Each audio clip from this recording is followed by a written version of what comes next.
Hi everyone, welcome to digital GK classes. तो channel को subscribe करके प्लीज़ वीडियो को लाइक कर दीजिएगा।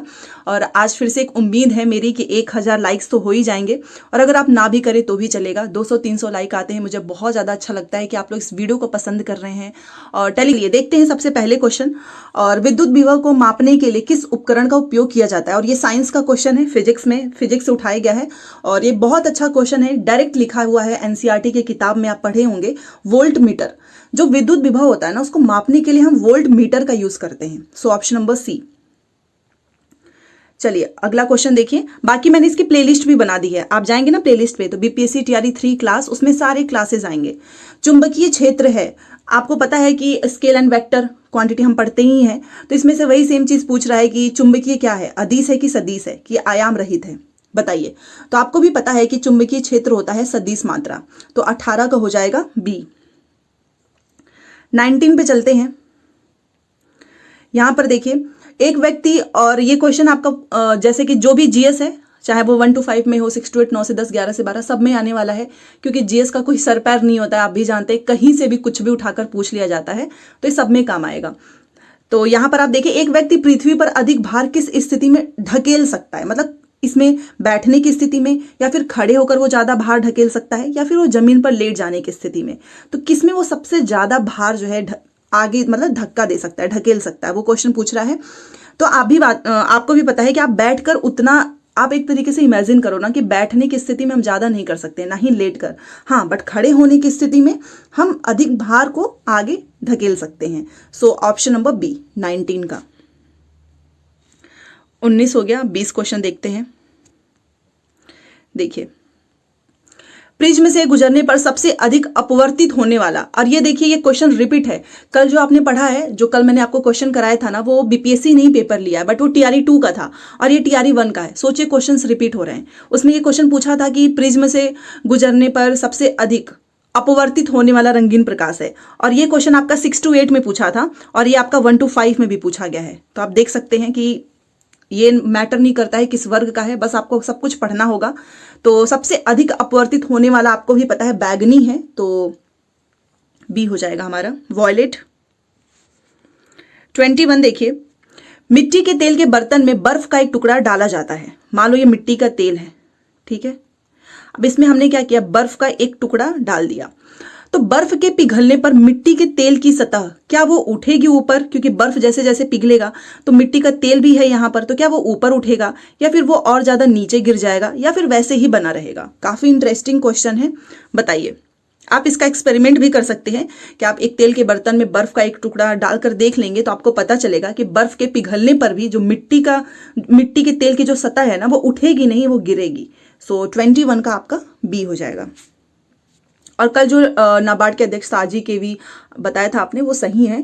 कई बार ऐसा वो जो है पुराना वाला ही मुझे ऐसे दिमाग में था, इसलिए मैंने आपको बता दिया, बट नाबार्ड के अध्यक्ष साजी के भी हैं, आपके कमेंट्स को मैंने पढ़ा था, तो आप सही कर लेना। 21 का बी है। ये देखिए 22वां क्वेश्चन है, निम्न में से किसका पीएच 7 से अधिक है? ये आपको पता होना चाहिए कि 7 से अधिक किसका होता है, 7 से कम किसका होता है, ठीक है। तो 7 से अधिक इसमें से गैस्ट्रिक जूस है, रक्त प्लाज्मा है, सिरका, इसमें से किसका जो है 7 से अधिक है? तो आपको भी पता होगा, रक्त प्लाज्मा जो है उसका पीएच 7 से अधिक होता है, ग्रेटर देन 7, ठीक है। So option number B. चलिए 23 क्वेश्चन पे चलते हैं। एक सामान्य नेत्र लेंस की नाभिक दूरी होती है लगभग, जो एक सामान्य नेत्र लेंस होता है उसकी नाभिक दूरी कितनी होती है, ये आपसे पूछ रहा है। तो 1 मिलीमीटर, 25 सेंटीमीटर, या फिर 2 सेंटीमीटर, बताइए। तो इसका राइट आंसर हो जाएगा 2 सेंटीमीटर, ठीक है। तो याद रखिएगा, जो सामान्य जो नेत्र लेंस होता है इसकी नाभिक दूरी होती है 2 सेंटीमीटर, ठीक है। तो 23 का हमारा सी। चलिए 24 पे चलते हैं। शुष्क बुझे हुए चूने पर क्लोरीन गैस की क्रिया से कौन सा पदार्थ बनता है? जो बुझा हुआ चूना है उस पर जैसे ही क्लोरीन गैस की क्रिया होगी तो उसे कोई पदार्थ बनेगा, कौन सा बनेगा आप बताओ। क्या कैल्शियम क्लोराइड बनेगा, विरंजक चूर्ण बनेगा, या फिर हाइड्रोक्लोरिक मतलब HCl बनेगा, बताइए।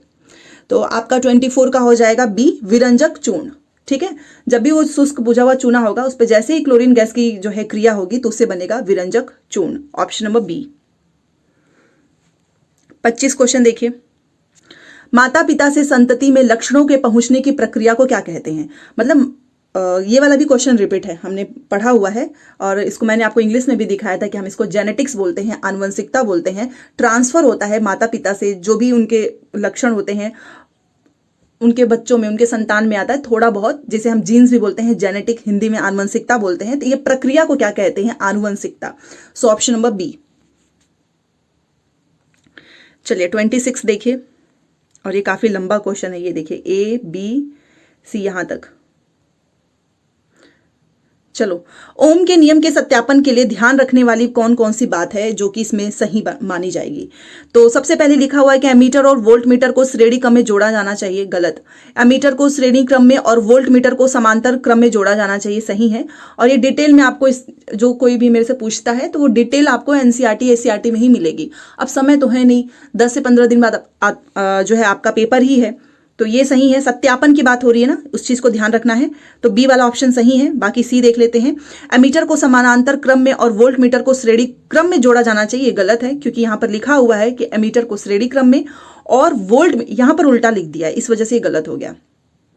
ठीक है, तो जब भी ओम के नियम के सत्यापन की बात आएगी, ध्यान रखिएगा कि एमीटर को आपको श्रेणी क्रम में और वोल्ट मीटर को समानांतर क्रम में जोड़ना है। ठीक है, तो 26 का आपका बी। 27 देखते हैं। लोहे के बुरादे में तनु हाइड्रोक्लोरिक अम्ल डालने से क्या होता है? ये क्वेश्चन पूछ रहा है कि जैसा लोहा का बुरादा है उसमें जैसे ही हम हाइड्रोक्लोरिक अम्ल, वो भी तनु वाला डालेंगे तो क्या होगा? तो वही सिंपल सी बात है, हाइड्रोजन गैस और आयरन क्लोराइड का उत्पादन होता है। ये तो काफी आसान क्वेश्चन है, ऑप्शन नंबर ए। बाकी क्लोरीन गैस और आयरन हाइड्रोक्साइड बनते हैं। गलत है, कोई प्रतिक्रिया नहीं होता, ये तो एकदम ही गलत है। प्रतिक्रिया होती है, hydrogen gas and iron chloride का उत्पादन होता है। सो ऑप्शन नंबर ए। ठीक है, 27 का। और ये आंसर मैं पहले बता देती हूँ, बीपीएससी ने जो आंसर शीट दी है उससे वेरीफाई है, ऑथेंटिक है, आप इस पे भरोसा कर सकते हैं। तो 27 भी हो गया। चलो अब 28। कुछ लोग पीडीएफ की डिमांड कर रहे थे, बट पीडीएफ अगर मैं भेज भी दूं बिना आंसर का तो कोई फायदा नहीं है, आप समझ सकते हैं, क्योंकि इसमें आंसर तो रहता नहीं है। बाढ़ को रोकने के लिए सबसे बेस्ट विधि कौन सी है? चराई, वन रोपण, वन उन्मूलन। और आप भी जानते हैं कि बाढ़ को क्यों बाढ़ आता है, इसका रीजन आप बताओ, आपको समझ में आ जाएगा। लोग पेड़ काट देते हैं। आपने देखा होगा कि अभी छत्तीसगढ़ में आई थिंक जब पेड़ काटा जा रहा था तो वहीं के लोग उसका विरोध करने लगे थे, और बहुत जगह ऐसा जो है देखा गया है कि पहले वहां पर किनारे जो है पेड़ थे तो कुछ कभी वहां पर बाढ़ नहीं आया, जैसे ही वहां से पेड़ को काटा गया बाढ़ आने लगा। तो इसका मेन ही अगर आप इसको रोकना चाहते हैं तो ज्यादा से ज्यादा पेड़ लगाओ। ठीक है, तो ये सबसे बेस्ट होता है बाढ़ को रोकने के लिए, वन रोपण, पेड़ जो है उसको लगाना चाहिए, ना कि काटना चाहिए। ठीक है, सो ऑप्शन नंबर बी 28 का। 29 देखिए, खाने के डिब्बों पर जिंक के बजाय, ये भी क्वेश्चन पूछा हुआ है और कल ही हम लोगों ने किया, तो आप देख सकते हो 6 to 8 और 1 to 5 में कुछ डिफरेंस नहीं है ज्यादा। खाने के डिब्बों पर जिंक के बजाय टिन की परत चढ़ी होती है, क्यों? और वहां पर मैंने आपको डिटेल में बताया था, क्योंकि मैंने बोला था कि टिन की तुलना में जो जिंक है वो अधिक प्रतिक्रियाशील है। ठीक है, सो ऑप्शन नंबर सी। ध्यान रखिएगा कि खाने के जो डिब्बे होते हैं उस पर आप जिंक के बजाय टिन की इसलिए परत चढ़ी होती है क्योंकि जो टिन होता है ना उसकी तुलना में जिंक वो ज्यादा प्रतिक्रियाशील है, इसीलिए बस यही रीजन है, ऑप्शन नंबर सी। तो ये रिपीटेड क्वेश्चन है। क्वेश्चन कराने से फायदा तो ये होता है कि हमें समझ में आता है कि बीपीएससी का पैटर्न क्या है। 30वां क्वेश्चन देखिए, और वीडियो पसंद आए तो लाइक जरूर कर दीजिएगा। अंडाशय द्वारा कौन सा कार्य किया जाता है? सॉरी, तो यहां पर क्वेश्चन पूछ रहा है कि अंडाशय द्वारा कौन सा कार्य किया जाता है, बताइए। डिंब का निर्माण, प्रोजेस्टेरॉन का स्राव, या फिर एस्ट्रोजन का स्राव? इन तीनों में से कौन सा होगा? या फिर एक से अधिक है ऑप्शन इसमें आपका, तो इसमें जो है एक से अधिक ऑप्शन सही है, इसलिए हम डी के साथ जाएंगे। देखो ये डी और ई वाले ऑप्शंस ना आपको इक्का दुक्का, ऐसा नहीं कि हर सारे ऑप्शंस में, आप खुद नोटिस करना, मुश्किल से 3 से 4 सवाल ऐसे होंगे जिसमें आपका डी या फिर ई सही होगा। ठीक है, तो यहां पे पूछ रहा है आपसे कि कौन सा कार्य किया जाता है, तो एक से अधिक ऑप्शन सही है। 30वां हो गया। 31 देखते हैं। इमली में कौन सा अम्ल है? भाई ये तो बचपन से पढ़ते आ रहे हैं, साइंस की क्लास में, आई थिंक मैंने जब 6th क्लास की एनसीईआरटी पढ़ाई थी उसमें भी लिखा हुआ था कि जो इमली है उसमें टार्टरिक अम्ल होता है। और दही में आपका लैक्टिक अम्ल होता है। मेथनोइक अम्ल किसमें होता है ये जरूर बताएं। लैक्टिक अम्ल दूध दही से रिलेटेड जब भी क्वेश्चंस पूछे तो आप लैक्टिक अम्ल पे जाना। और इमली जो है उसमें होता है टार्ट्रिक। और जो चींटी होती है, आपको पता है कि चींटियां जो है जब काटती हैं तो अजीब सा एक झंझनाहट जैसा लगता है, क्यों, कौन सा होता है उसमें, वो आप जरूर बताना। साथ में सिरका में कौन सा अम्ल होता है, ठीक है, सिरका, एसिटिक एसिड। तो ये हो गया हमारा इसका राइट आंसर कि इमली में कौन सा है, तो टार्ट्रिक, ऑप्शन नंबर बी।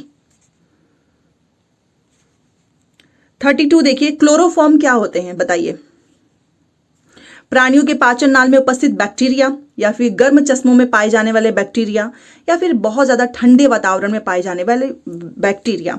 तो 32 का आपका कौन सा सही होगा बताएं। तो देखो, जो क्लोरोफॉर्म नहीं है, कोलीफॉर्म है, ठीक है, प्रोनाउंसिएशन थोड़ा सा मिस्टेक हो गया, कोलीफॉर्म। तो कोलीफॉर्म क्या होते हैं, तो ये होते हैं प्राणियों के पाचन नाल में उपस्थित बैक्टीरिया। सो ऑप्शन नंबर ए, ठीक है, 32 का ए। 33 पे चलते हैं अगले क्वेश्चन पे। अभी तो पूरा 120 तक चलना है। नंबरिंग पे ध्यान मत देना क्योंकि नंबरिंग तो इधर उधर है, पीडीएफ बनाने में आपको पता ही हो जाता है। भारत की संसद के नए भवन के प्रभारी, आपको पता है कि नया भवन बना है, उसके प्रभारी वास्तुकार का नाम क्या है। काफी अच्छा क्वेश्चन है और ये पूछा जा सकता है इस बार भी, और वो है पद्म श्री इनको दिया गया है, बिमल पटेल। तो इनका नाम आपको रट लेना है, ठीक है, कि जो नया भवन बना है उसके वास्तुकार का नाम है, बस पटेल से मत याद रखना क्योंकि पटेल पटेल 3 ऑप्शंस, तीनों में पटेल लिखा हो सकता है। तो पद्म श्री विमल पटेल, ठीक है, ऑप्शन नंबर बी। 34 देखिए, केवल विधानसभा के सभा के सदस्यों के चुनाव में भाग लेने वाले भारत की वयस्क आबादी के मतदाताओं का प्रभावी प्रतिशत क्या था। 10 से 15, 20 से 25 या फिर 30 से 35। तो आपको भी पता है कि जो केवल बात हो रहा है संविधान सभा के सदस्यों के चुनाव में भाग लेने वाले जो भारत की वयस्क आबादी है उसमें इनका प्रतिशत था 10 से 15। सो ऑप्शन नंबर ए आपका यहां पर सही हो जाएगा। आप स्क्रीनशॉट भी ले सकते हैं। 35 देखिए, किस राज्य ने अप्रैल 2023 में ट्रांसजेंडर समुदाय को ओबीसी का दर्जा दिया है। ये राज्य की बात हो रही है, ध्यान दीजिएगा, तमिलनाडु, मध्य प्रदेश, राजस्थान। तो आपको भी पता है कि जो मध्य प्रदेश सरकार है उसने 2023 में ही ट्रांसजेंडर समुदाय को ओबीसी का दर्जा दिया है। मोस्ट इंपॉर्टेंट क्वेश्चन है, ध्यान रखिए, बी। चलिए अगले क्वेश्चन पे चलते हैं। चलिए 36, यहां पर आप ध्यान दीजिएगा, इसमें लिखा हुआ है कि मोहम्मद बिन तुगलक के शासनकाल में भारत आए प्रसिद्ध मुस्लिम खोजकर्ता इब्न बतूता किस देश के थे। ये आपसे पूछ रहा है कि अफगानिस्तान के थे, मोरक्को के थे कि इराक के थे। इब्न बतूता, सोशल साइंस में भी आपने इसको बहुत देखा होगा, तो वो मोरक्को से थे, ठीक है, किस देश के थे ये आपसे पूछ रहा है ना, मोरक्को। तो 36 का आपका बी। 37 देखिए, हाल ही में भारत का पहला केबल स्टे रेल पुल बनाया गया है, किस राज्य में। हिमाचल प्रदेश, उत्तर प्रदेश, जम्मू कश्मीर। क्या पूछ रहा है आपसे, केबल स्टे रेल, आपने देखा होगा केबल स्टे रेल जो पुल है वो कहां पर बनाया गया है, ध्यान देना। तीनों में से बताओ कौन सा ऑप्शन होगा।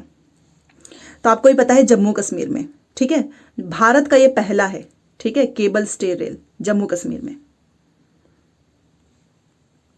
38 देखिए, भारत का पहला सेमीकंडक्टर, जिसे हिंदी में बोलते हैं अर्धचालक, निर्माण हेतु जो प्लांट है वो किस राज्य में स्थापित किया जाएगा। तो कहां पर होगा बताइए पहला सेमीकंडक्टर, गुजरात में, राजस्थान में या बिहार में। तो वही हमारा गुजरात में ही जो है पहला सेमीकंडक्टर निर्माण हेतु प्लांट स्थापित किया जाएगा, ठीक है, याद रखिएगा। चलिए 39 पे चलते हैं। यहां से आपका भारतीय राष्ट्रीय आंदोलन के क्वेश्चन स्टार्ट, सब कुछ मिक्स है। अभी हमने देखो साइंस भी पढ़ लिया और थोड़े बहुत हमने सामान्य जागरूकता भी पढ़ लिया। अब ये आपका भारतीय राष्ट्रीय आंदोलन। तो 1917 में चंपारण सत्याग्रह के दौरान भारत में गांधी के जीवन पर पहले ज्ञात प्रयास के पीछे कौन था, डॉक्टर ग्रांट या फिर एच.एस. पोलक या फिर इरविन। तो आप भी जानते हैं इरविन इसका राइट आंसर हो जाएगा। जो 17 में जो चंपारण सत्याग्रह था उसमें गांधी जी के जीवन पर पहला जो ज्ञात प्रयास था वो इसी का था, इरविन का, ठीक है, ऑप्शन नंबर सी। 39 भी हो गया। 40 पे चलते हैं। निम्न में से कौन सा देश हाल ही में गठित I2U2 ग्रुपिंग का सदस्य है। तो इनमें से आपको बताना है भारत, इजराइल, संयुक्त अरब अमीरात, एक से अधिक भी हो सकता है और कोई नहीं भी हो सकता है। तो आप भी जानते हैं कि तीनों के तीनों ही हैं, तो इसीलिए हमारा आंसर जो हो जाएगा वो हो जाएगा संयुक्त ये एक से अधिक। तो ये तीनों सदस्य हैं, इसलिए हम एक से अधिक के साथ जाएंगे। 41 देखिए, 17 मार्च 2023 को अंतरराष्ट्रीय आपराधिक न्यायालय आईसीसी ने किसके विरुद्ध गिरफ्तारी वारंट जारी किया? रूसी के राष्ट्रपति व्लादिमीर पुतिन, अमेरिका के राष्ट्रपति जो बाइडेन या फिर चीन के शी जिनपिंग। तो आप भी जानते हैं काफी फेमस हो गए थे लड़ाई के उस चक्कर में, और वो है हमारे रूस के राष्ट्रपति व्लादिमीर पुतिन, जो कि अंतरराष्ट्रीय आपराधिक न्यायालय के मतलब इन्हीं के विरुद्ध जो है गिरफ्तारी वारंट जारी किया गया था। तो हम जाएंगे पहले के साथ, मतलब ए के साथ। 42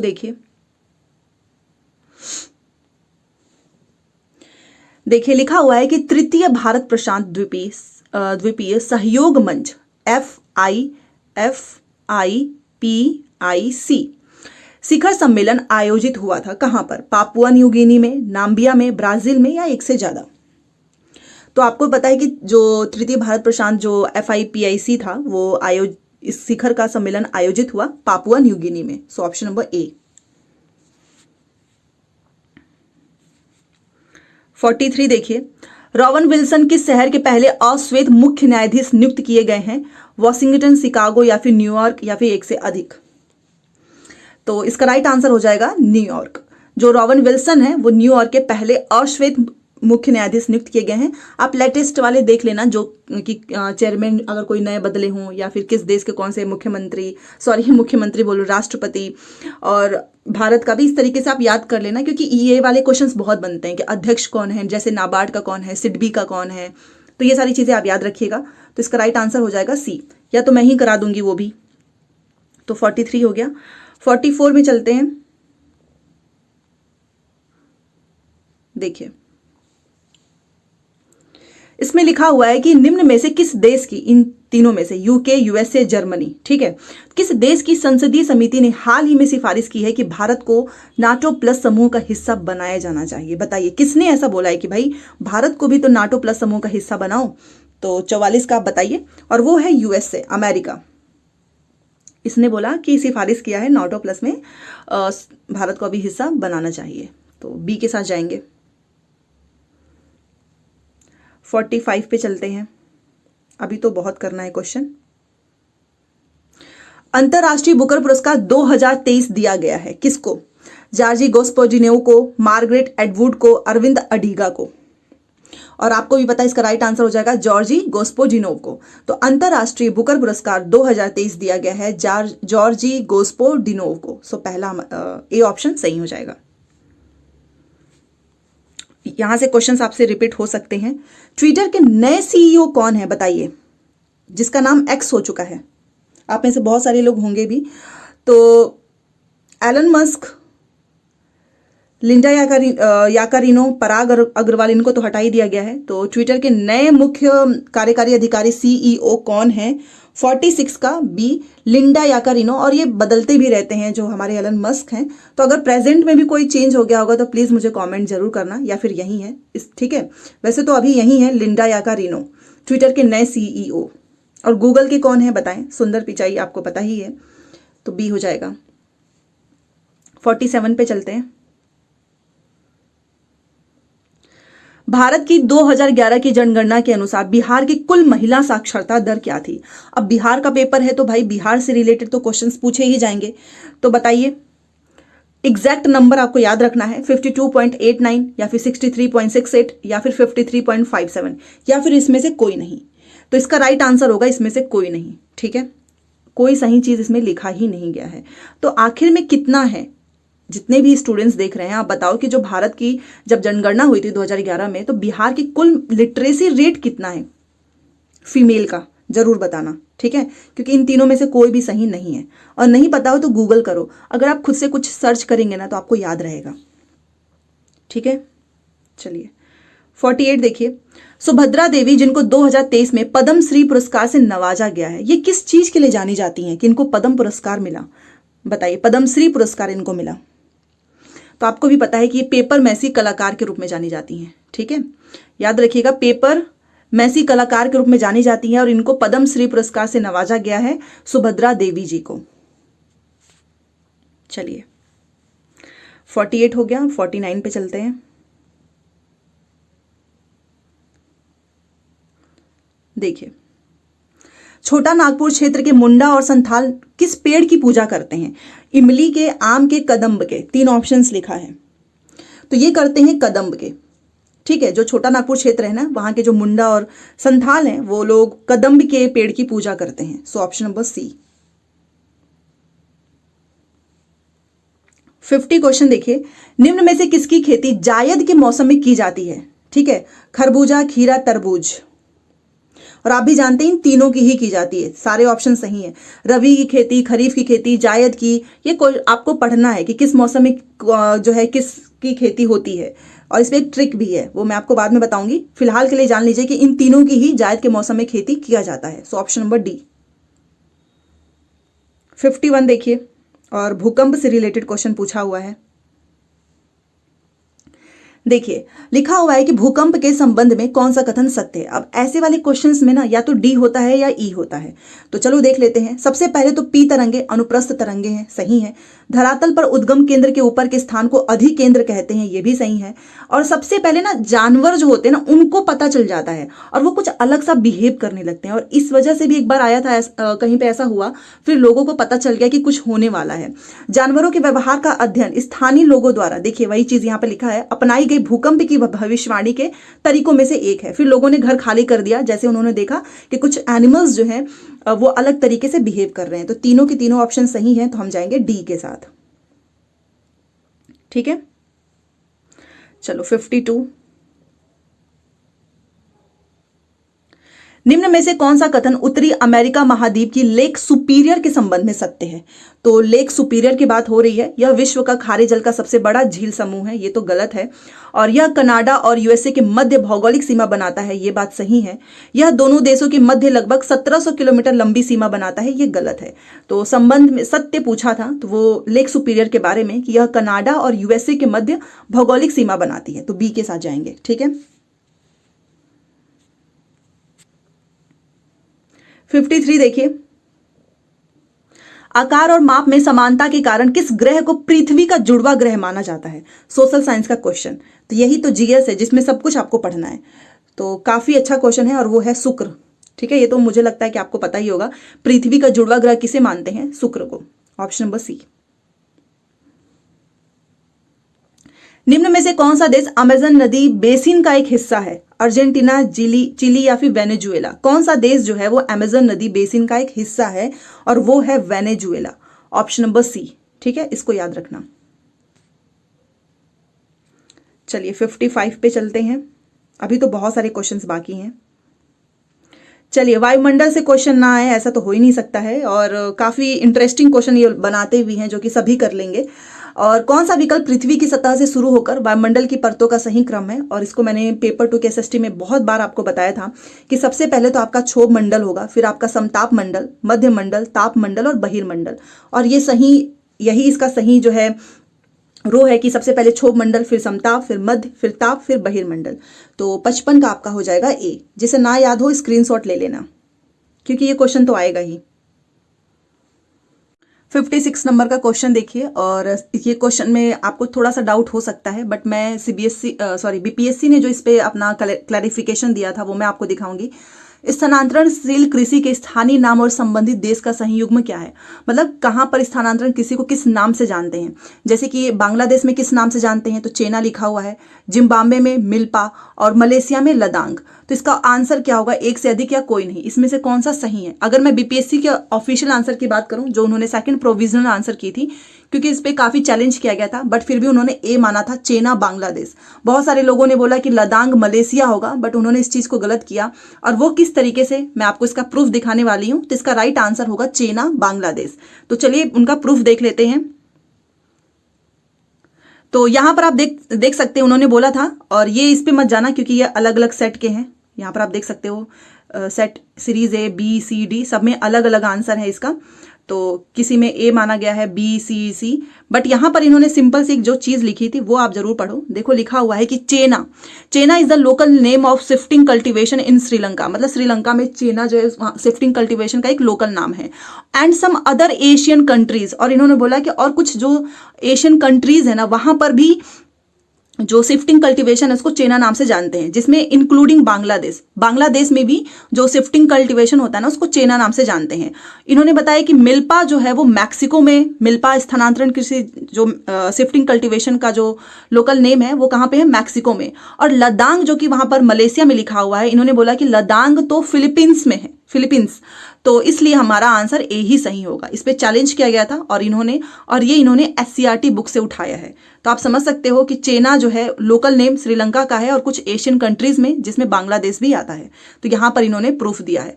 ठीक है, इसलिए हमारा आंसर ए। मैंने सोचा आपको दिखा दूं ताकि डाउट ना हो, तो समझ गए होंगे आप, इसका ए हो जाएगा। ठीक है, 57 देखिए, यदि ग्रीनविच में दोपहर के 12 बजे हैं तो ग्रीनविच के 30 डिग्री पूर्व में क्या समय होगा। काफी आसान कैलकुलेशन होता है इसका, दोपहर के 2 बजे। आप इसको सॉल्व जरूर करना। 57 का ए। 58 देखते हैं, महासागरीय परपटी के मुख्य खनिज घटक क्या हैं, सिलिका एल्यूमिना, सिलिका निकल या फिर सिलिका मैग्नीशियम। तो बताइए इसका राइट आंसर क्या होगा। महासागरीय परपटी के मुख्य खनिज घटक है हमारा सी, सिलिका और मैग्नीशियम। तो 58 का हो जाएगा सी। 59 देखिए, निम्न में से कौन सा मल्चिंग शब्द की व्याख्या करता है। और ये मल्चिंग हमने सोशल साइंस में कई बार पढ़ा था। मैंने आपको बताया था कि मल्चिंग का मतलब क्या होता है कि जो फसलों के बीच जो खाली जमीन होती है ना उसको पुआल जैसे जैविक पदार्थ की परत से ढकना। ठीक है, ये होता है। बाकी कंटूर को पत्थर घास आदि से ढकना, खड़ी ढालों पर बनी वेदिकाओं से फसल लगाना, ये नहीं होता है। मल्चिंग का मतलब होता है कि जो फसल के बीच में जो खाली जमीन है उसको आप क्या करो, पुआल जैसे जैविक पदार्थ की परत से ढक दो। तो ये होता है मल्चिंग। ऑप्शन नंबर ए। 60 नंबर का क्वेश्चन देखिए, भारत के खनिज तेल पेट्रोलियम उत्पादक क्षेत्र और इसकी अवस्थितियों का सही युग्म क्या है। सुरमा घाटी असम में है, लूनेश क्षेत्र गुजरात में, केजी बेसिन बंगाल की खाड़ी। तो इसका बताइए, या फिर एक से अधिक, सारे भी सही हो सकते हैं। तो इसमें सारे के सारे सही हैं, तो हम जाएंगे एक से अधिक के साथ। ठीक है, डी ऑप्शन। चलिए 61 पे चलते हैं। 61 देखिए, जवाहरलाल नेहरू की अस्थायी सरकार में श्रम मंत्री कौन थे। ये जीके का क्वेश्चन है, बताइए। तो आपको पता है कि जवाहरलाल नेहरू जी का जो अस्थायी श्रम सरकार था उसमें श्रम मंत्री थे जगजीवन राम। ये नाम रट लेना, ऑप्शन नंबर सी। ठीक है, जगजीवन राम। तो 61 का सी हो गया। 62 देखते हैं,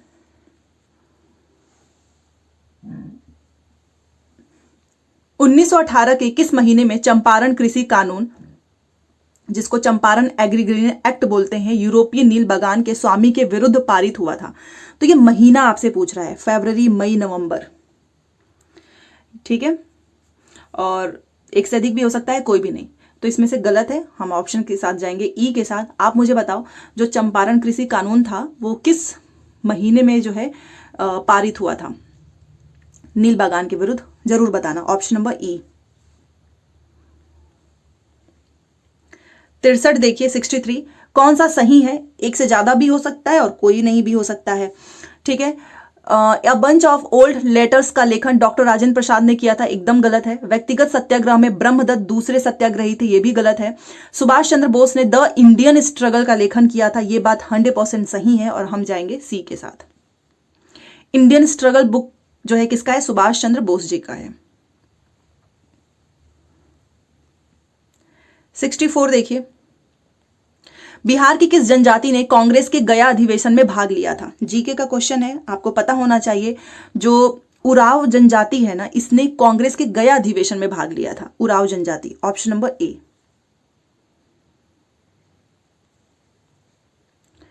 65 फिर से वही है कि कौन सा सही सुमेलित नहीं है। ध्यान देना, नहीं आपसे पूछ रहा है, तो एक से अधिक भी हो सकता है और एक से कम भी हो सकता है, तो मतलब कोई नहीं। एडवोकेट ऑफ इंडिया दादा भाई नौरोजी, गलत है, ये एकदम ही गलत है। यंग इंडिया महात्मा गांधी, और इंडियन इंस्पेक्टरेट सुरेंद्र नाथ बनर्जी। तो इसमें से आप बताओ इसका राइट आंसर क्या होगा 65 का। तो नहीं पूछा है, तो एक से अधिक ऑप्शंस इसमें से गलत हैं, इसलिए हम जाएंगे डी के साथ। ठीक है, तो 65 का डी। 66 देखिए, 1938 में किसकी अध्यक्षता में राष्ट्रीय योजना समिति की स्थापना की गई थी, बताइए। 66 राजेंद्र प्रसाद, सुभाष चंद्र बोस, जवाहरलाल नेहरू या फिर एक से अधिक। तो आपको भी पता है कि जब भी किसी योजना की बात आएगी तो उस समय जवाहरलाल नेहरू जी की ही समिति के इन्हीं की अध्यक्षता में स्थापना किया गया था। जब भी आपको इस ऐसे योजनाओं की बात करें और ऑप्शन में जवाहरलाल नेहरू जी दिखे तो आप उसको टिक कर देना है। ठीक है, क्योंकि राष्ट्रीय योजना और भी बहुत सारे क्वेश्चन इसमें पूछे गए हैं उस समय, तो इन्हीं की अध्यक्षता में समिति की स्थापना किया गया था। राइट आंसर है सी, जवाहरलाल नेहरू। चलिए आगे चलते हैं। 67 देखिए, ये भी क्वेश्चन रिपीट है। Mahatma Gandhi and Bihar some reminiscence पुस्तक के लेखक कौन थे? कल ही मैंने आपको कराया है और कल के सीरीज आप जरूर देखना, उसमें यही क्वेश्चंस रिपीट है। डॉक्टर राजेंद्र प्रसाद। ठीक है, Mahatma Gandhi and Bihar some reminiscence पुस्तक के लेखक हैं डॉक्टर राजेंद्र प्रसाद। 68 देखिए, किस आंदोलन के प्रभाव में आकर बिहार के लोगों ने चौकीदारी कर देने से ही इनकार कर दिया? असहयोग, सविनय अवज्ञा या फिर भारत छोड़ो आंदोलन। बताइए इसका राइट आंसर। आपको पता है ना, सविनय अवज्ञा आंदोलन, ये जो है ना, इस आंदोलन के ही प्रभाव में आकर बिहार के लोगों ने कहा कि हम नहीं देंगे चौकीदारी टैक्स। ठीक है, सो ऑप्शन नंबर बी 68। 69 पे चलिए, वह महिला स्वतंत्रता सेनानी कौन थी जो स्वतंत्रता आंदोलन की वयोवृद्ध महिला के रूप में विख्यात थी? यह आपसे क्वेश्चन पूछ रहा है कि वह महिला स्वतंत्रता सेनानी कौन थी जो स्वतंत्रता आंदोलन की वयोवृद्ध महिला के रूप में विख्यात थी? अरुणा आसफ अली, गुलाब कौर या फिर विशन देवी शाह। तो आपको भी पता है अरुणा आसफ अली, इसका राइट आंसर हो जाएगा ए। तो एक बार यहां पर और टिक कर देती हूं, ऑप्शन नंबर ए। ठीक है, 70 पे चलते हैं। किस स्थान पर बाल गंगाधर तिलक जी ने होम रूल लीग की स्थापना 1916 में किया था? 70 और आपको भी पता है फेमस क्वेश्चन है ये, पूना। ठीक है, याद रखना, यहीं पर इन्होंने होम रूल लीग की स्थापना की थी 1916 में, तो ये हो जाएगा पूना। ये देखिए वन लाइनर क्वेश्चन है, इसमें कोई एक्सप्लेनेशन ही नहीं चाहिए, याद है तो ठीक है, नहीं तो फिर आपको तुक्का ही लगाना पड़ेगा। तो ये सारे क्वेश्चन तो रटने वाले होते हैं। हुंकार हिंदी साप्ताहिक पत्रिका के प्रकाशन से कौन संबंधित था? बताइए। यमुना कारजी, राहुल सांकृत्यायन, सहजानंद सरस्वती या एक से अधिक या कोई नहीं। तो आपको भी पता है इसका एक से अधिक, क्योंकि बी और सी का तो कंफर्म है 100% कि राहुल सांकृत्यायन और सहजानंद सरस्वती जो है वो हुंकार हिंदी साप्ताहिक पत्रिका के प्रकाशन से संबंधित थे। तो एक से ज्यादा जब ऑप्शन सही होता है तो हम डी के साथ जाते हैं। ठीक है, 72 किस अंग्रेजी सैन्य अधिकारी ने झांसी की रानी को यह कहते हुए श्रद्धांजलि दी थी कि यहां वह औरत सोई हुई है जो विद्रोहियों में एकमात्र मर्द थी और वो है ह्यूज रोज। इसका तो नाम आपको याद ही होगा। ठीक है, तो 72 का आपका ऑप्शन नंबर ए। इसने बोला कि देखो वो जो औरत सोई हुई है ना वो विद्रोहियों में एकमात्र मर्द थी। इसने रानी जो है झांसी की रानी लक्ष्मीबाई जी के लिए। सो ऑप्शन नंबर ए। चलिए अभी बहुत सारे क्वेश्चन बाकी हैं अभी। तो ये देखिए, मैच ऑफ द फॉलोइंग, नीचे कूट दिया गया और यहां पर आपसे मिलान करना है। लिखा हुआ है कि सूची 1 और सूची 2 से सुमिलित करो और नीचे दिए गए कूट से सही उत्तर का चुनाव करो। ठीक है,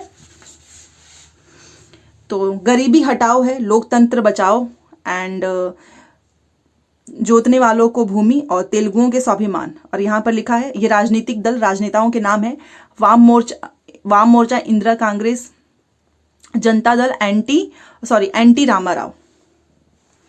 तो बताइए, और नीचे इस तरीके से आपके सामने कूट रखा रहेगा तो आपको इसको ध्यान से देखना है। तो देखिए, सबसे पहले तो गरीबी हटाओ, ये आपको पता है इंदिरा कांग्रेस, तो ए का हो जाएगा दूसरा। अब जहां जहां पे ए का दूसरा नहीं है उसको हटा देते हैं। ठीक है, ए का दूसरा, ये खत्म। अब ये 2 बच गए हैं। अब बी से देखते हैं। लोकतंत्र बचाओ, ये बोला था जनता दल ने, तो ए का दूसरा बी का तीसरा, ठीक है। आपका ए का दूसरा होगा और बी का तीसरा होगा, तो देख लेते हैं ए का दूसरा बी का तीसरा, ये भी खत्म, ये वाला ऑप्शन सही हो जाएगा, ठीक है। उसके बाद से आपका सी का 1 हो जाएगा। जोतने वालों को भूमि वाम मोर्चा है, और जो बच गया हमारा एनटी रामाराव, तो गरीबी हटाओ किसने बोला, वो ध्यान से देखना, इंदिरा कांग्रेस। लोकतंत्र बचाओ जनता दल, जोतने वालों को भूमि वाम मोर्चा, तेलुगुओं के स्वाभिमान की रक्षा एनटी रामाराव। तो आपका ए का दूसरा हो गया, बी का तीसरा, सी का पहला और डी का चौथा। आप इसका स्क्रीनशॉट ले सकते हैं। चलिए 74 देखते हैं। निम्न में से कौन सा रूसी क्रांति तथा यूएसएसआर के प्रभाव के तहत निर्मित हुआ था। तो ग्रेट ब्रिटेन का साम्यवादी दल, पूर्व के लोगों का सम्मेलन, जो है कॉमिंट्रन, या फिर एक से अधिक। तो जो रूसी क्रांति और यूएसएसआर के प्रभाव के तहत निर्मित हुआ था, तीनों के तीनों ऑप्शन सही हैं, इसलिए हम जाएंगे डी के साथ, ठीक है। 74 का डी। 75 पे चलते हैं, और ये क्वेश्चंस उतने आसान भी नहीं है, आप देख सकते हैं। किसने कहा कि अपनी राष्ट्रीय पहचान की उपेक्षा भारत की समस्याओं का मूलभूत कारण है, कि अपनी राष्ट्रीय पहचान की उपेक्षा ही करना तो सबसे बड़ा कारण है, मूलभूत कारण है। ये किसने कहा था 75 का, और ये कहा था दीनदयाल उपाध्याय ने, ठीक है। Option number A. चलिए, निम्न में से असहयोग आंदोलन में भाग लेने वाले खेतिहरों की प्रमुख मांग कौन सी थी, बताओ। 76, तो उनकी एक मांग थी राजस्व में कमी, बेकार का उन्मूलन, वन क्षेत्रों में अपने पशुओं को चराने, ईंधन की लकड़ी तथा फल इकट्ठा करने हेतु खेतिहरों का प्रवेश खोलना। तो ये सभी इनकी मांगे थी, इस वजह से हमारा डी ऑप्शन सही हो जाएगा, ठीक है। 76। 77 देखिए। मॉन्टेस्क्यू ने सरकार के अंतर्गत विधायिका, कार्यपालिका और न्यायपालिका के मध्य शक्तियों का विभाजन निम्न में से अपनी किस पुस्तक में प्रभावित किया था। The spirit of the laws, my thoughts, lettres persanes. तो इसका राइट आंसर क्या होगा बताएं। तो आपको भी पता है कि the spirit of the laws में ही इन्होंने बताया कि विधायिका, कार्यपालिका, न्यायपालिका, इसमें जो शक्तियों का विभाजन, ठीक है, इस पुस्तक में प्रस्तावित किया गया है, the spirit of the laws. Option number A. चलिए 78 पे चलते हैं। देखिए, निम्न में से ब्रिटिश शासन के दौरान भारतवर्ष के अंतर्गत निर्वनीकरण का इसमें से मुख्य कारण बताइए। पहला लिखा हुआ है कि रेलवे के मार्गों पर स्लीपर की मांग को पूरा करना तथा शाही नौसेना के लिए इमारती लकड़ी की आपूर्ति करना। बात एकदम सही है। नियोजित वनों की मांग को पूरा करना तथा चाय एवं कॉफी का वृक्षोपण करना, ये भी सही है। विस्तारित खेती की मांग को पूरा करने के लिए भूमि को उन्नत करना, ये भी सही है। तो इसमें सारे ही ऑप्शन सही है, सारे ही रीजन है, तो इसलिए हमारा डी ऑप्शन हो जाएगा, क्योंकि डी में ही है एक से अधिक, ठीक है। यहां पर आप देख सकते हैं डी ऑप्शन। 79 देखिए। भारत की किस संस्था का आदर्श वाक्य है धर्मो रक्षता रक्षता, बताइए। और आप भी जानते हैं अनुसंधान और विश्लेषण विंग। ऑप्शन नंबर ए। इसकी एक बार मैं इंग्लिश दिखाती हूँ 79 का, नहीं तो आपको प्रॉब्लम हो जाएगी। ये देखिए, the research and analysis wing, या फिर द इंडियन आर्मी, या फिर द इंडियन सुप्रीम कोर्ट लिखा हुआ है। वैसे लिखा हुआ है कि which organisation of India has the motto धर्मो रक्षति रक्षत, law protects when it is protected. इसका ऑप्शन नंबर ए है कि the research and analysis wing. ये इंग्लिश में लिखा हुआ है, आप देख सकते हैं। चलिए, तो इसका राइट आंसर हो जाएगा हमारा अनुसंधान और विश्लेषण विंग। 80 नंबर का क्वेश्चन देखिए। निम्न आंदोलन में से किसका सरदार वल्लभ भाई पटेल द्वारा नेतृत्व किया गया और वह सफल रहा, बताइए। खादी खेतिहरों के समर्थन में सत्याग्रह गुजरात नहीं। कपास मिलों के कर्मचारियों का सत्याग्रह अहमदाबाद गुजरात नहीं। बरदोली सत्याग्रह, और इन्होंने यहाँ की जो महिलाएं थी उन्होंने इनको सरदार की उपाधि भी दी थी। तो बारदोली सत्याग्रह गुजरात, इसका इन्होंने नेतृत्व किया था और ये सफल भी रहा था। So option number C. 81।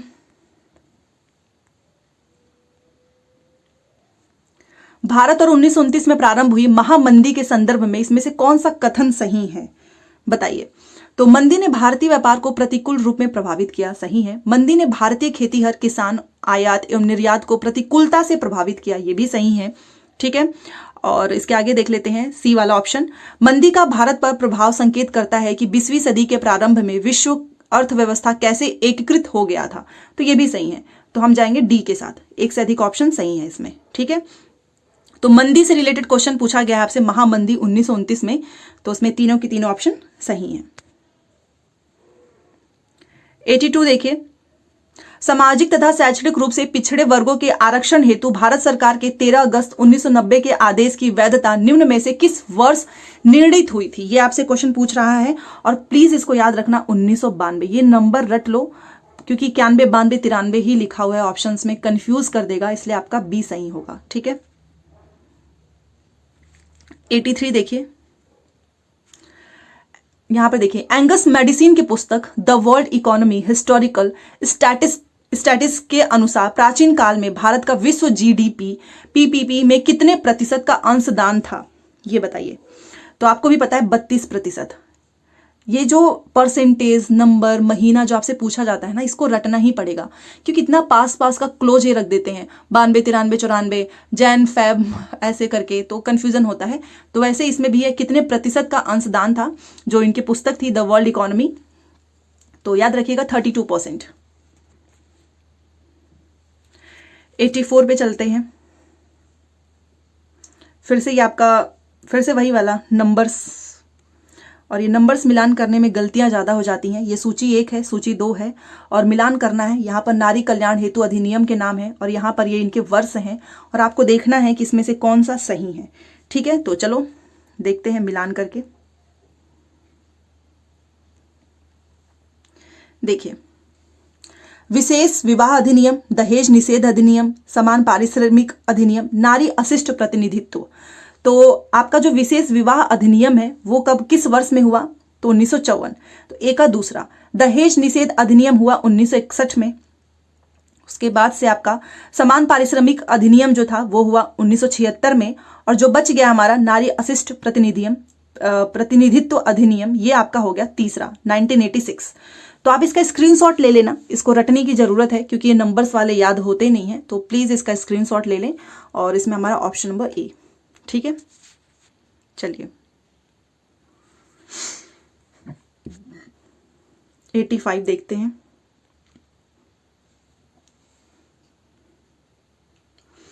निम्न में से कौन सा बुनियादी मूल्य सभी नेताओं द्वारा भारत के संविधान पर विचार विमर्श हेतु संविधान निर्मात्री सभा के मिलने से बहुत पहले ही स्वीकार कर लिया गया था?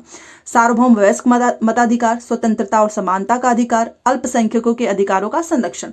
तो ये जो तीनों हैं ये बहुत पहले ही स्वीकार कर लिया गया था, इसीलिए हम जाएंगे डी के साथ, ठीक है। तो 85 का डी। 86 पे चलते हैं। किताब के बारे में यहां पर भी पूछा जा रहा है। पुस्तक the beautiful tree, indigenous Indian education in the 18th century, ये किसने लिखा है? धर्मपाल तिलक गांधी। तो ये लिखा है धर्मपाल ने, ठीक है। याद रखना, the beautiful tree, indigenous Indian, ये लिखा है धर्मपाल, ऑप्शन नंबर ए। 87 देखिए, भारतवर्ष के संविधान की प्रस्तावना में बंधुत्व निम्न में से मुख्यतः किसे आश्वासित करता है? जो बंधुत्व है ना, इसमें से किसको आश्वासित करता है, ये आपसे पूछ रहा है। तो वो करता है व्यक्ति की गरिमा को, देश की एकता और अखंडता को, बंधुत्व, ठीक है, और नागरिक के न्याय और उनकी स्वतंत्रता एवं समानता को। तो तीनों की तीनों बातें सही हैं, इसलिए हम जाएंगे डी के साथ। चलिए 88 पे चलते हैं। इनमें से किसने कहा भारतीय न्यायपालिका विलासी मुकदमेबाजी से ग्रसित है? दीपक मिश्रा, रंजन गोगोई या फिर एनवी रमना? बताइए। तो क्वेश्चन आपसे पूछ रहा है कि किसने कहा था कि जो भारतीय न्यायपालिका है ना वो विलासी मुकदमेबाजी से ग्रसित है, और वो कहा था एनवी रमना ने। सो 88 का आपका सी हो जाएगा। 89 पे चलते हैं। और यहाँ पे जो क्वेश्चंस ये आप देख रहे हैं ना, ये आपको लगेगा कि बस इतने ही है, बट ये बहुत क्वेश्चंस छाट छाट कर मैं आप सभी के सामने लेकर आई हूँ। कम से कम 300-400 क्वेश्चंस का ये निचोड़ है, तब जाकर ये मुझे क्वेश्चंस मिले हैं। ठीक है, तो निम्न में से कौन सा पारिस्थितिकी तंत्र में गैसीय जैव भू रासायनिक चक्र नहीं है? ध्यान दीजिएगा नहीं पे, क्योंकि नहीं वाले क्वेश्चंस बहुत गलत कराते हैं। तो पहले देख लेते हैं कौन सा है। ऑक्सीजन चक्र, नाइट्रोजन चक्र है, बट फास्फोरस चक्र नहीं है, और जो आपसे पूछा जा रहा है वही इसका आंसर हो जाएगा, तो इसलिए हमारा पहला ही सही है। ठीक है, ये पारिस्थितिकी तंत्र में गैसीय जैव भू रासायनिक चक्र नहीं है, सो ऑप्शन नंबर ए। चलिए, निम्न में से कौन सा जीव क्लोरोफिल की उपस्थिति में सूर्य के प्रकाश का उपयोग कर अकार्बनिक पदार्थों को कार्बनिक यौगिकों में परिवर्तित करता है? तो वो स्वपोषी भी हैं, कुछ जीवाणु भी हैं और जंतु भी हैं, तो एक से अधिक वाले ऑप्शंस आपके सही हो जाएंगे। ठीक है, जंतु नहीं, स्वपोषी एंड ए एंड बी सही हैं, तो ए और बी तो कहीं लिखा नहीं है, तो हम एक से अधिक के साथ जाएंगे। ठीक है, तो ये क्या करते हैं, क्लोरोफिल की उपस्थिति में जो स्वपोषी और कुछ जो जीवाणु हैं सूर्य का प्रकाश का यूज करते हैं, फिर अकार्बनिक पदार्थ को कार्बनिक में परिवर्तित कर देते हैं। तो 90 का डी। 91 पे चलते हैं। निम्न में से किसके पास उच्च ऊर्जा स्तर और छोटा तरंग दैर्ध्य है? और रक्त विकिरण, पराबैंगनी विकिरण, दृश्यमान विकिरण। बताइए इसका राइट आंसर। तो वो होगा पराबैंगनी विकिरण। इसके पास उच्च ऊर्जा स्तर और छोटा तरंग दैर्ध्य है, तो 91 का बी। 92 पे चलते हैं। प्रत्येक पोषी स्तर पर गैर अपघटनीय रसायनों के लगातार रासायनिक संचय की प्रक्रिया को किस रूप में जानते हैं? जैविक आवर्धन, रूपात्मक या फिर तापजनक? बताइए। तो जो प्रत्येक पोषी स्तर होता है ना, उस पे जो गैर अपघटनीय रसायन होते हैं, उसको लगातार रासायनिक संचय की प्रक्रिया को हम जैविक आवर्धन के रूप में जानते हैं। तो 92 का ए। 93। जनसंख्या की वहन क्षमता किसके द्वारा निर्धारित की जाती है? जनसंख्या वृद्धि दर, जन्म दर या फिर सीमित संसाधन? तो जो सीमित संसाधन होता है ना, उस पे जनसंख्या की वहन क्षमता इसी के द्वारा निर्धारित किया जाता है, तो ऑप्शन नंबर सी। 94। मैथेमोग्लोबिनेमिया, ठीक है, निम्न में से किससे दूषित पानी पीने के कारण होता है? ये एक बीमारी है, तो ये आपसे पूछ रहा है कि किससे इसमें से दूषित पानी पीने के कारण होता है? नाइट्रेट, कैडमियम या फिर फॉस्फेट, या फिर तीनों की वजह से भी हो सकता है, या फिर कोई भी नहीं। तो इसलिए हमारा इसमें एक से अधिक ऑप्शन सही है, तो हम जाएंगे डी के साथ। ठीक है, तो नाइट्रेट, कैडमियम, फॉस्फेट, इनके कारण, दूषित पानी पीने के कारण मैथेमोग्लोबिनेमिया हो जाता है। ठीक है, तो ये इसका रीजन है, ऑप्शन नंबर डी। 95 पे चलते हैं। पारितंत्र में ऊर्जा का प्रवाह होता है बहुदिशिक, एक दिशिक, त्रिदिशिक? तो आप भी जानते हैं जो पारितंत्र होता है उसमें ऊर्जा का प्रवाह एक दिशिक होता है, तो 95 का आपका बी हो जाएगा। 96 देखते हैं। निम्न में से कौन सा पारितंत्र का संघटक है? जंतु, पादप, सूक्ष्मजीव, एक से अधिक या कोई नहीं? बताइए। तो आपको भी पता है जो पारितंत्र का संगठक है उसमें आपका जंतु, पादप, सूक्ष्मजीव, इसलिए हमारा ज्यादा ऑप्शन सही है, और बोथ वाले ऐसे कुछ ऑप्शंस होते नहीं हैं, इसलिए आपको डी के साथ जाना है, उपर्युक्त में से एक से अधिक। ठीक है, 97 पे चलते हैं।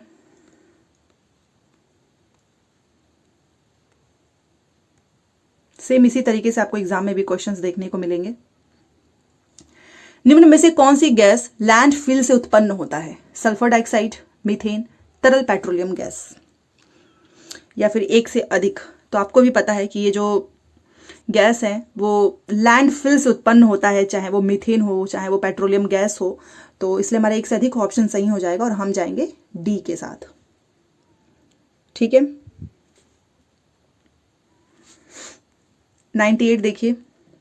निम्न में से कौन जंगल में आहार श्रृंखला का प्रतिनिधित्व करता है? पादप, हिरण, शेर, पादप, मेढक, सांप, पादप, खरपतवार, मछली? तो आहार श्रृंखला का प्रतिनिधित्व इसमें से कौन करता है? तो इसका राइट आंसर हो जाएगा ए, पादप, हिरण एंड शेर। ठीक है, 99। पर्यावरण में प्लास्टिक की क्रिया द्वारा विघटित नहीं होगा।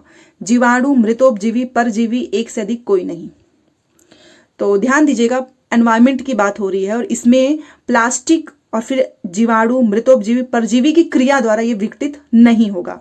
तो एक से अधिक ऑप्शन सही है, इसीलिए हम जाएंगे डी के साथ। ठीक है, 100 नंबर पे चलते हैं। ऊर्जा के स्रोत जो कार्बन उत्सर्जन में वृद्धि नहीं करते हैं शामिल हैं। तो ऊर्जा के वो स्रोत आपको बताना है जो कि कार्बन उत्सर्जन में वृद्धि नहीं करते हैं। वो सौर सेल, पवन चक्कियां, नाभिकीय ऊर्जा संयंत्र सही हैं सारे के सारे, इसलिए हम जाएंगे डी के साथ। एक से अधिक 101। और प्लीज़ लाइक, शेयर, सब्सक्राइब जरूर करें अगर आपको पसंद आता है। और कोई चेंजेस अगर आप चाहें तो वो भी बता सकते हो। 1 लाइनर नोट्स की मैंने बारे में बोला है, बट उसको बनाना काफ़ी मेहनत है। हर जगह से छांट छांट कर क्वेश्चंस लेकर आना, सब PDF वगैरह मुझे बनाना है, तो उसमें टाइम लगेगा। हरे पौधे सूर्य के प्रकाश की ऊर्जा का ग्रहण करते हैं और उसे खाद्य ऊर्जा में परिवर्तित करते हैं। तो ये आपसे पूछ रहा है कितना %? 5 to 1। तो बताओ 1%। जो हरे पौधे होते हैं ना, वो सूर्य के प्रकाश की ऊर्जा का 1% वो ग्रहण करते हैं और उसको खाद्य ऊर्जा में परिवर्तित करते हैं। तो सी 1%। फिर से भारतीय राष्ट्रीय आंदोलन का नहीं, ये तो उसका क्वेश्चन नहीं है। किसके नेतृत्व में चिपको आंदोलन को मजबूती मिली, बताइए। 130 का क्वेश्चन है कि किसके नेतृत्व में चिपको आंदोलन को मजबूती मिली। अमृता देव, देवी बिश्नोई, मेधा पाटकर, सुंदरलाल बहुगुणा। तो वो है अमृता देवी बिश्नोई। ठीक है, इस पे भी काफी लोगों ने चैलेंज किया था, तो बट इसका आंसर यही है, अमृता देवी बिश्नोई। एक से अधिक वाले ऑप्शंस इसमें बोला गया था, बट मैं आपको इसका प्रूफ दिखा देती हूँ ताकि आपको भरोसा हो जाए। 103 नंबर का क्वेश्चन यहाँ पर आप देख सकते हो, ये 103A है और इसमें इन्होंने बोला था नो चेंज, वही है, कोई चेंज इन्होंने नहीं किया था आंसर। ठीक है, इस हिसाब से आपको याद रखना है कि इनके अमृता देवी बिश्नोई के नेतृत्व में चिपको आंदोलन को मजबूती मिली। ऑप्शन नंबर ए। 104 देखिए, आहार श्रृंखला में प्रथम पोषी स्तर पर मौजूद होते हैं क्या चीज? स्वपोषी, प्राथमिक उपभोक्ता, तृतीय, या फिर सारे के सारे, या फिर कोई नहीं। तो जो स्वपोषी होते हैं वो आहार श्रृंखला में प्रथम पोषी स्तर पर मौजूद होते हैं। और ये था हमारा क्वेश्चन, 200-300 क्वेश्चंस का निचोड़ था। जो भी इंपॉर्टेंट क्वेश्चंस मुझे लगा कि BPSC इस बार भी रिपीट कर सकता है, वो आप सभी के सामने है। बाकी और भी क्लासेस आपको डेली मिलेंगी और आप सभी के कमेंट्स आते हैं कि आप 1 या 2 क्लासेस लेकर आओ, तो उस पर भी काम चल रहा है, बहुत जल्द वो भी आपको मिलेगा।